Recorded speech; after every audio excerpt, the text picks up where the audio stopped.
अस्सलाम वालेकुम रहमतुल्लाहि व बरकातुहू। रब्बि ज़िदनी इल्मा, ऐ मेरे रब मेरे इल्म में इजाफ़ा फरमा। टुडे और जो आज हम टॉपिक डिस्कस कर रहे हैं वो है मुस्लिम साइंटिस्ट।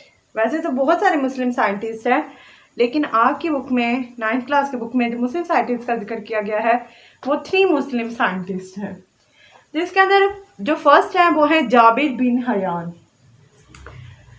जाबिर बिन हयान के बारे में हम पढ़ेंगे। जो आपके बुक में 3 मुस्लिम साइंटिस्ट का जिक्र किया गया है उसमें आपको इंट्रोडक्शन पता होना चाहिए कि उसका इंट्रो क्या है, उनका वर्क पता होना चाहिए कि उन्होंने क्या काम किया था, इन्वेस्टिगेशन क्या की थी, and third one is famous book, और आपको फेमस बुक्स का पता होना चाहिए। जहाँ पे इंट्रोडक्शन की बात है, डेट ऑफ बर्थ कि वो कब पैदा हुए थे, 7/12 में पैदा हुए थे। डेट ऑफ डेथ, उनकी डेथ कब हुई थी, 8/15 में उनकी डेथ हुई थी। ही वॉज केमिस्ट, वो क्या थे, एक केमिस्ट थे जो कि पैदा हुए थे ईरान में, और उन्होंने मेडिकल की जो प्रैक्टिस की थी वो कहाँ की थी, इराक में की थी। अक्सर स्टूडेंट्स कंफ्यूज होते हैं ईरान और इराक में, कि अक्सर बच्चे लिख देते हैं practice medicine in Iran, born in Iraq. इसके लिए उन्हें याद रखने के लिए ज़रूरी है कि वो इस चीज़ से याद रखें, एन वर्ड से, कि एन वर्ड जो अल्फ़ाबेट में पहले आता है, तो यानी born in Iran, an word पहले आता है, इसे वो याद रख लें कि कब पैदा हुए थे, कहाँ पैदा हुए थे, ईरान में। और प्रैक्टिस मेडिसिन उन्होंने कहाँ की थी, इराक में की थी। आगे हम चलते हैं, उनका वर्क क्या था, उन्होंने क्या काम किया था, इन्वेस्टिगेशन या फिर ही introduced experimental investigation in chemistry. जैसा कि हमने इंट्रोडक्शन में बात की थी, ही वॉज केमिस्ट, कि वो एक केमिस्ट थे, तो इस वजह से उन्होंने एक्सपेरिमेंटल इन्वेस्टिगेशन किस में की थी, केमिस्ट्री में की थी। लास्ट वन इज, हमें पता होना चाहिए फेमस बुक्स, अल नबातात और अल हैवान, दो उनकी फेमस बुक्स थी।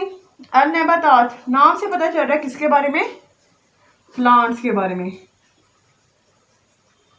अल हैवान, हैवान यानी कि एनिमल्स। अल नबातात में प्लांट्स का जिक्र है, जबकि अल हैवान में एनिमल्स का जिक्र किया गया है।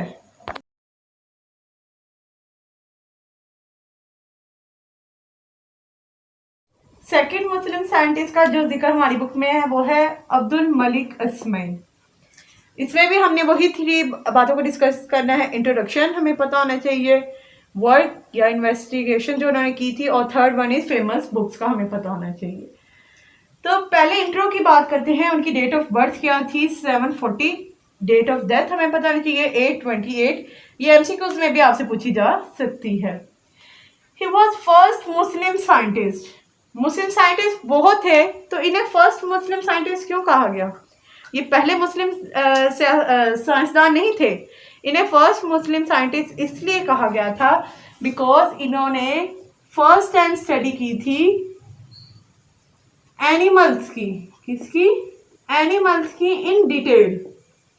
इन्होंने पहली बार एनिमल्स की स्टडी की थी डिटेल में, इस वजह से इन्हें फर्स्ट मुस्लिम साइंटिस्ट कहा गया है। वर्क एंड इन्वेस्टिगेशन, ये तो हमें पता चल ही गया है कि वो फर्स्ट मुस्लिम साइंटिस्ट थे, उन्होंने स्टडी की थी एनिमल्स की डिटेल में। तो इन्वेस्टिगेशन या वर्क में आपको पता चल गया होगा कि स्टडीड एनिमल्स इन डिटेल, कि उन्होंने एनिमल्स की स्टडी की थी किसमें, डिटेल में। फेमस बुक, वैसे तो उनकी बहुत सारी फेमस बुक है, लेकिन आपकी बुक में 4 नेम्स है तो आपको 4 ही याद करने चाहिए। अल अबील, इसमें कैमल्स की स्टडी की थी उन्होंने, ऊँटों की।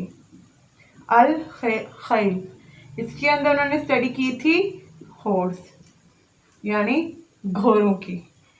तो जो घोड़ों की उन्होंने सारी स्टडी की थी उसके ऊपर उन्होंने पूरी बुक लिखी, अल खैल। इसके अलावा अल वहूश, अल वहूश के अंदर उन्होंने एनिमल्स की जितनी स्टडी की थी वो सारी इस किताब के अंदर मेंशन है। लास्ट बुक जो हमारी बुक में दी है वो दी हुई है खलकल इंसान। खलकल इंसान से हमें पता चल रहा है इसमें किसका जिक्र होगा, ह्यूमंस का। इस बुक में ह्यूमंस के बारे में सारी डिस्कशन बताई गई है।